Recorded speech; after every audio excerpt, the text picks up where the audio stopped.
نحمدہ ونصلی علی رسولہ الکریم اما بعد۔ کچھ لوگوں کے سوالات آئے کہ شب برات کی کیا فضیلت ہے، اس کے بعد روزے رکھنے کے متعلق کیا احادیث وارد ہوئی ہیں، تو سوچا کہ اس کے بارے میں کچھ گفتگو کرتا چلا جاؤں۔ دیکھیے، ہر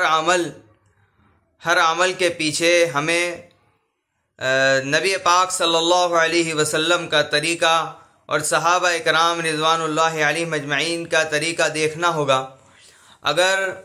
نبی پاک صلی اللہ علیہ وسلم کے طریقوں سے اور آپ علیہ الصلاۃ والسلام کی سنن سے اگر کوئی بات ثابت اور صحیح ہے تو ایسی صورت میں اسے اپنانے میں کوئی حرج کی بات نہیں ہے، لیکن اگر کوئی بات نبی پاک صلی اللہ علیہ وسلم سے ثابت اور صحیح نہیں ہے تو ایسی صورت میں اس کو اپنانا یہ گویا کہ اپنی طرف سے کسی بات کو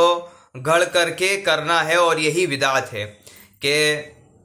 کسی نئی بات کو دین کے نام پر ایجاد کر لینا، اسی کا نام علماء نے بدعت لکھا ہے۔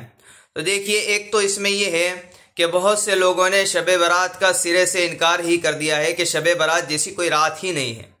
بلکہ بڑے علماء کے متعلق سنا ہے، انہوں نے اپنی کتابوں کے اندر یہ بات لکھی ہے کہ اس کا سرے سے انکار کرنا یہ غلط نہیں ہے، بلکہ 10 صحابہ اکرام رضوان اللہ علیہم مجمعین سے اس کی فضیلت وارد ہوئی ہے، اور اس کی تائید میں دوسری بھی کچھ احادیثیں ملتی ہیں، جس سے اس رات کا ثبوت تو ہو جاتا ہے کہ یہ رات جو ہے وہ بڑی رات ہے، اور اس رات میں عبادت بھی کرنا چاہیے۔ دیکھیے، ایک تو یہ ہے کہ اس رات میں عبادت کرنا اور اس رات کے اندر کچھ خاص عبادتیں کرنا، دونوں میں فرق ہے۔ خاص عبادتوں کے بارے میں تو احادیث میں کوئی اس طرح کی خاص عبادتیں وارد نہیں ہوئی ہیں کہ آپ جو ہے مثال کے طور پر جماعت سے نوافل پڑھنے لگ جائیں، یا پھر یہ ہے کہ خاص صورتیں قرآن مجید کی پڑھنے لگ جائیں، یا پھر یہ ہے کہ کچھ نمازیں ایسی پڑھنے لگ جائیں نوافل جس میں پہلی رکعت میں کچھ وظائف بتائے جاتے ہیں کہ پہلی رکعت میں فلانی صورت کو پڑھی جائے، دوسری رکعت میں فلاں صورت کو پڑھا جائے، یہ سب جو ہے وہ من گھڑت باتیں ہیں۔ اس طرح کی کوئی خاص عبادات اس رات کے اندر مروی نہیں ہے۔ ہاں، یہ ہے کہ اس رات میں آپ نوافل کی کثرت کریں، اس رات میں تلاوت کلام اللہ کریں، جتنا ہو سکے کلام الہی پڑھیں، اس رات میں ذکر و اذکار کریں، تسبیحات کا اہتمام کریں، لیکن اس رات میں چراغاں کرنا، اس رات میں ادھر ادھر دوڑنا، یا پھر یہ ہے کہ کچھ نوجوان گاڑیاں لے کر کے شہروں کے اندر دوڑتے رہتے ہیں اور اس سے جو ہے وہ لوگوں کی پریشانیاں بھی بڑھاتے ہیں، تو یہ سب کرنا جو ہے وہ غیر مناسب بھی ہے اور شریعت کا ان باتوں سے کوئی تعلق نہیں ہے۔ ہاں، یہ ہے کہ آپ غیر مخصوص عبادات کو اس رات کے اندر ادا کر سکتے ہیں۔ اب رہی بات کہ روزے رکھنے کے متعلق، تو دیکھیے اس میں روزے کے متعلق یعنی جس رات کو آپ جگیں گے تو اس کے بعد والے دن جو ہے وہ روزہ جو ہوگا، اس کے بارے میں ضعیف روایت سے جو ہے اس کے روزے کا ثبوت ہوتا ہے۔ اس لیے علماء نے یہ بات لکھی ہے کہ شعبان کا ویسے پورا ہی مہینہ جو ہے وہ باعث اجر و ثواب ہے، اس کے اندر آپ کسی بھی دن روزہ رکھ لیں گے تو آپ کو فضیلت حاصل ہو جائے گی، اس میں کوئی خاص دن کی تائید نہیں ہے۔ جیسے کہ بہت سے لوگ جو ہے اس میں خاص دن کی تائید کرتے ہوئے روزہ رکھتے ہیں، یہ کرنا درست نہیں ہے بلکہ یہ غلط ہے۔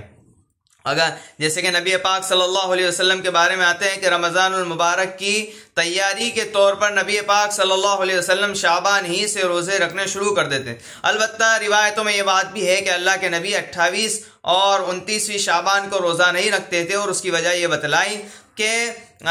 اس میں جو ہے رمضان المبارک کے جب روزے شروع ہوں گے تو انسان جو ہے وہ طاقت میں ہوگا، یعنی اگر ان آخری 2 دنوں میں بھی روزہ رکھ لے گا تو ایسی صورت میں رمضان المبارک کے روزہ رکھنے میں اسے جو قوت چاہیے وہ قوت حاصل نہیں ہوگی، اس لیے 28 29 شعبان کے روزے رکھنے کو منع کیا۔ البتہ آپ 27 تک جو ہے وہ لا علی التعین دن کے اندر یعنی دنوں کی تعین کیے بغیر آپ کسی بھی دن جو ہے وہ شعبان کا روزہ رکھ سکتے ہیں، آپ کو فضیلت حاصل ہو جائے گی۔ ایک تو اس وجہ سے بھی، اور دوسری یہ ہے کہ ایام 20 کے روزے رکھنا، یعنی 13 14 15، جیسے کہ اللہ کے نبی صلی اللہ علیہ وسلم کے ہر مہینے میں یہ معمول تھا کہ شعبان ہی کا نہیں بلکہ ہر مہینے کے اندر یہ معمول تھا کہ 13 14 15 اسلامی جو تاریخ ہوا کرتی تھی اس میں روزہ رکھتے تھے۔ اب اگر کوئی اس نیت سے رکھ لے روزہ ایام 20 کے روزے تو اسے اس پر بھی ثواب دیا جائے گا۔ تو روزے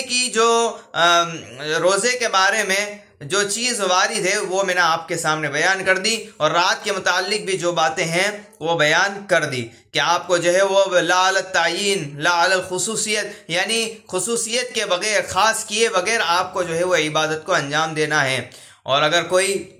نہ بھی عبادت کرے تو ایسا نہیں ہے کہ اس کو کوئی گناہ ملے گا، بلکہ اس کو کوئی گناہ نہیں ملے گا۔ جو اس رات کے اندر قرآن مجید کی تلاوت کرے گا یا پھر یہ ہے کہ نوافل کی کثرت کرے گا تو اسی صورت میں اسے ثواب دیا جائے گا، اور اگر کوئی ایک رات جاگ بھی لے گا تو اس بہانے اسے جو ہے وہ عبادت کا ثواب بھی مل جائے گا۔ لیکن بس بات یہی ملحوظ رکھی جائے کہ جو بات احادیث میں جس حد تک مروی ہے، منقول ہے، بس اس کو اسی حد تک رکھا جائے، اپنی طرف سے کسی نئی بات کا ایجاد نہ کیا جائے۔ دین کے نام پر اپنی طرف سے کسی بات کا ایجاد کر دینا یہی بدعت ہے اور یہی گمراہی کا سبب ہے۔ اللہ پاک صحیح طور سے عمل کی توفیق عطا فرمائے۔